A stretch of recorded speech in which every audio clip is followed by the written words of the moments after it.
Mapagpalang araw! Nandito kami ngayon sa Orchard Hotel.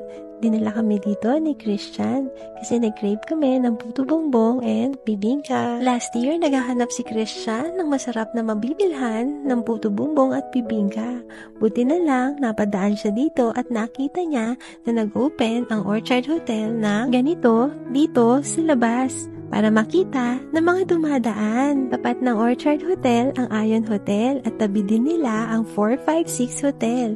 Dito yan sa Legarda Road in Baguio City. Nung nakita nga ni Christian ito, trinay niya muna sa sarili niya bago niya kami dinala dito. At sabi niya, masarap talaga at magugustuhan namin.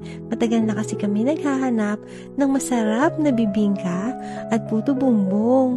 Buti na lang itong Orchard Hotel na nag-open dito sa labas at natikman namin. Ang ganda nga ng setup nila, inviting talaga sa tao at makikita mo, malinis, organized at maayos. Madalas mahaba ang pila dito, maraming taong naghihintay. Open ito ng 2 to 9 p.m. daily. Alam mo naman, pag meron ng bibingka at puto bongbong, senyalis na yan na malapit na ang Pasko. Pag ganito pa naman, naalala mo yung kabataan mo na pagkatapos ng simbang gabi, bibili ka ng puto bongbong at bibingka bago umuwi. At sa mga aakyat ng Baguio, huwag niyong kalimutan na dumaan dito sa Orchard Hotel at para matikman niyo rin ang puto bongbong, bibingka at tsokolate de baterol nila.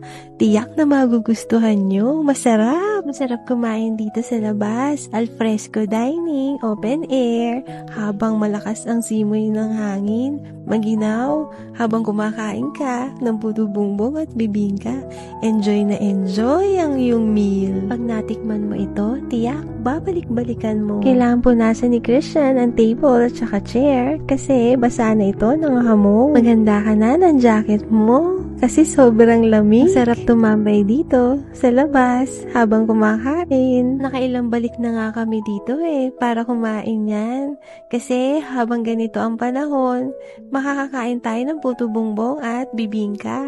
Kasi next year na ito mauulit-ulit. Sabayan mo pa ng mainit na tsokolate de baterol. Kung taga Baguio ka at naghahanap ka ng masarap na bibingka at puto bongbong, try mo na dito sa Orchard Hotel. Nakausap namin ang chef dito. Ang sabi niya, purong galapong ang gamit nila sa puto bongbong. Kaya napakasarap nito at chewy. Hindi ka magsasawa. At saka yung tsokolate de baterol nila, iba, napakasarap.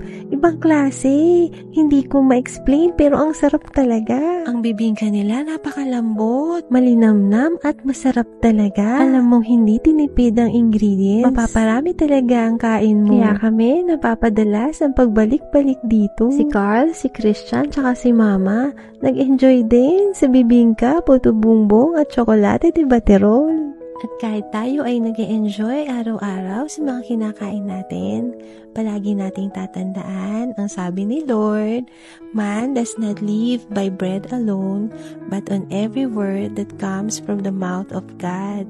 Ibig sabihin, hindi lang yung physical na katawan natin ang pinapakain natin, dapat pati spiritual natin. Ano ba ang spiritual food natin? Ang magbasa ng Bible. 1 chapter a day, pwede na para mapakain natin ang ating spiritual na buhay. Anyway, hindi lang naman tayo kumakain dito at lumalabas para mag-enjoy. We're also collecting memories kasama ang ating family. Enjoy natin ang every moment with them. Until next time, see you on my next vlog. Shalom!